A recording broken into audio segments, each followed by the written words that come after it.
Time is running out, the tourist attraction in a desperate struggle to avoid closure. There is so much at stake that one has to believe that there will be a solution found. Good evening and welcome to BBC Spotlight on Wednesday the 16th of September. Hello, also on the programme tonight, Lady Luck, the dog making a remarkable recovery after being rescued from a house fire. Some of the biggest names in cricket honour Somerset legend Andy Caddick. He might well have been born in New Zealand, but believe me, he's about as Somerset as you get now, through and through. And taking a trip back in time to experience life as World War II evacuees.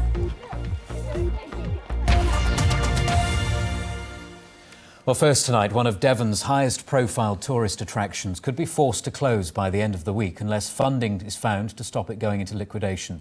Devon County Council announced earlier this month it would no longer fund the restored mining village at Morwellham Quay near Tavistock, which is one of only 2 World Heritage sites in the southwest. The attraction has debts of £1.1 million and the County Council insists there's a limit to how long it can go on using taxpayers' money to fund a loss-making concern. Jenny Walrond reports. It's based in the Tamar Valley World Heritage Site. This once derelict mining village currently has 50,000 visitors a year, but it needs 60,000 to break even. Back in the 70s, when Morwellham Quay was first restored, 3 times as many people came here. These days, it has debts of £1.1 million. £500,000 of that has been spent on running costs for the last couple of years. Now the creditors, Devon County Council, say enough is enough. I understand the position the council are in. However, I think it is also fair for us to say that this is a long-term project, that it is a World Heritage Site, that it is a community asset for the whole of Devon, indeed, if it's a World Heritage Site, for the world. The trustees here admit they've made mistakes in the past by failing to take advantage of commercial opportunities or to address the low footfall, and by subsidising the school's education programme. They still expect to make a loss next year of around £200,000, but are confident they can turn things around by 2012 if a new source of funding can be found before this weekend. We are making every possible effort to do so, and there is so much at stake that one has to believe that there will be a solution found.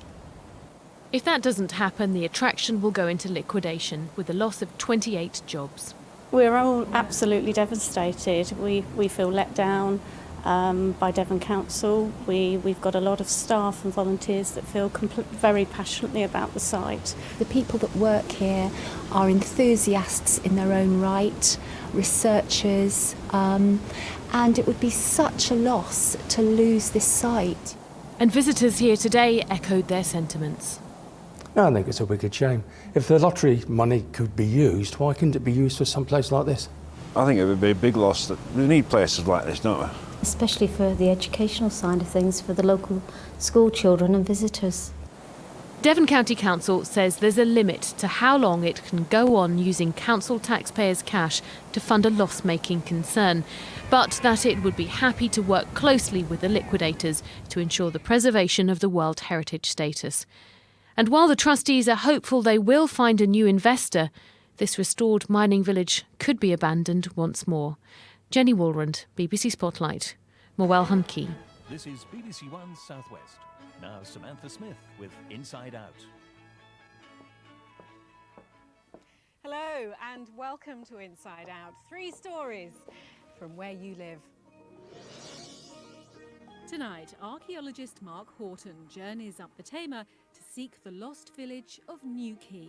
It's all just so overgrown. It's almost like jungle out here.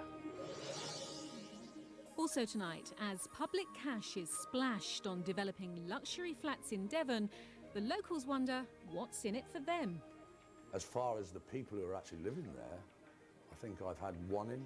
There's 154 places that are occupied at the moment. So where are those people? And as he tries his hand at an ancient craft, David Stafford finds his calling. Brilliant! I don't know about you, but I'm very impressed. I'm Sam Smith, and this is Inside Out Southwest.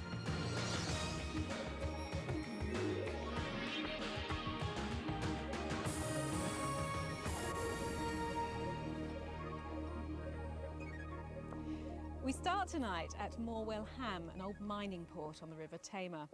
Today, the machinery and boats are for the tourists. But take a short trip downstream and it's possible to catch a glimpse of a time when this truly was a working river.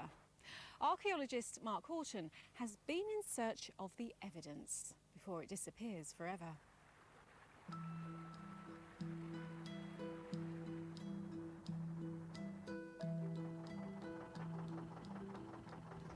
It's hard to imagine that this river once was a vital artery in Britain's industrial revolution. Somewhere around here is a lost village that played an important part in that story. Dave, the ferryman, is taking me to New Quay, a once bustling riverside village that prospered in the middle of the 19th century before practically disappearing from the face of the earth. So where is it? It's over there. It's just bush and trees. No, it's definitely over there. See if we can see if we can land.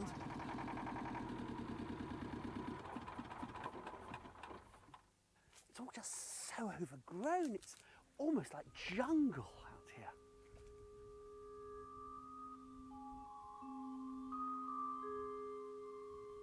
Hold on, there's a building over there. This just isn't a cottage, it's a house. Somebody here had a lot of wealth by West Devon standards. And this is absolutely fascinating. They're floor tiles, not in a church or in a house, but in the open air. They're the first evidence that this is a quayside. There's more buildings in here.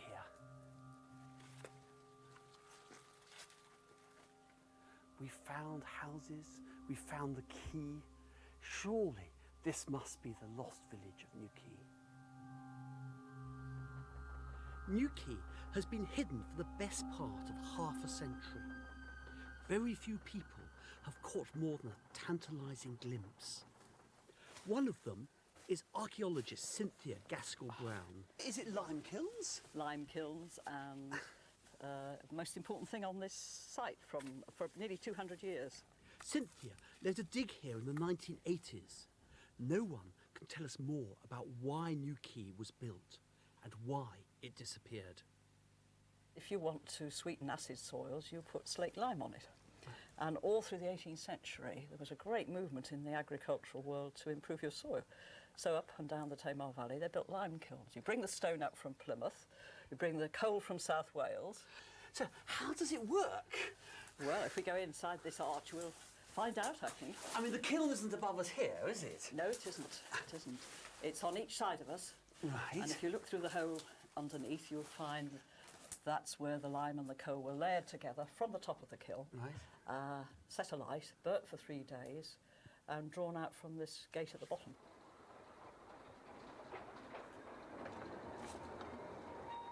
There was an agricultural settlement from the 1750s, long before the Industrial Revolution arrived in this valley. But the real change in the fortunes of this area came in the 1840s with the discovery in mines of copper ore like this. This landscape is still scarred by the 1840s copper rush.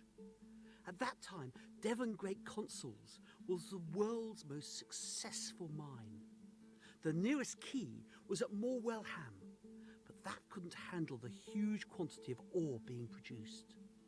So New Quay, a mile further downstream, was improved and extended. It's almost impossible now to imagine the crowds of people this quay must have witnessed. I'm on board the Garlandston, one of the last merchant schooners to have sailed the River Tamar. To give you some idea of the size of New Quay, some 20 ships of this size could have loaded at any one time.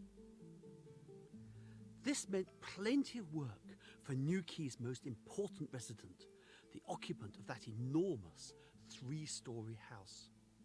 There was quite a village by the middle of the 19th century, and one of the busiest men was John Redston, the blacksmith, who lived in this house here.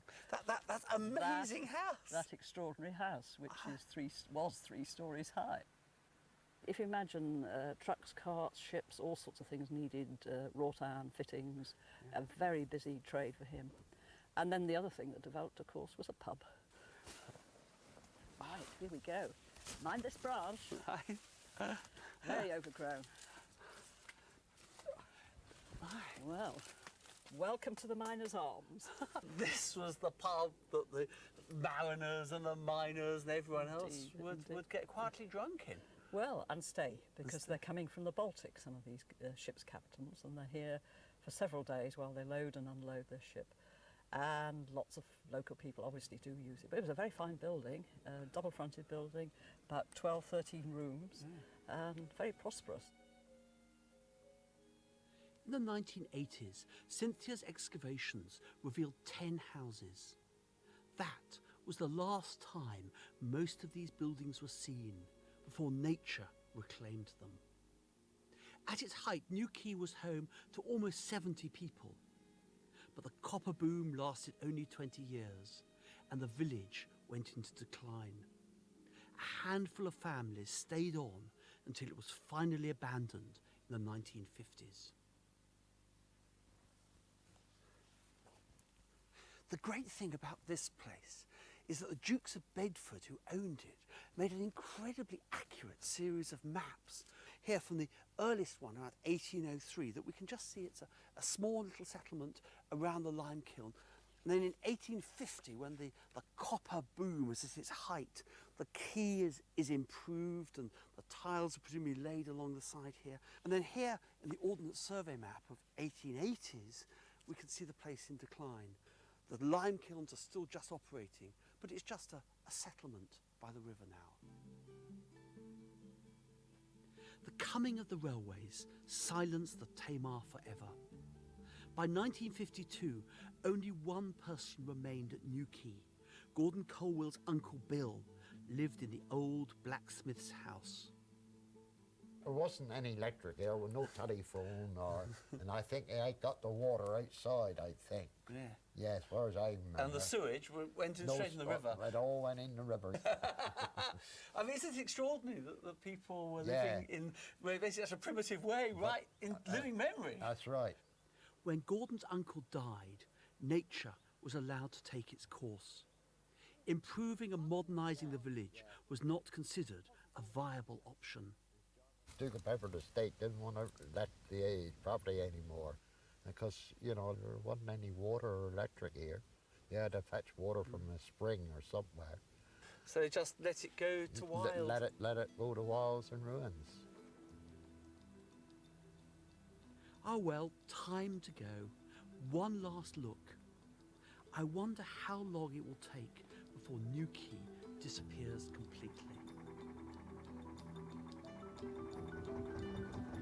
This is one of the spookiest places I've ever visited. There are plans to clear it and to make it more accessible to visitors. I suppose part of me, however, hopes that it will forever remain the lost village of New Quay.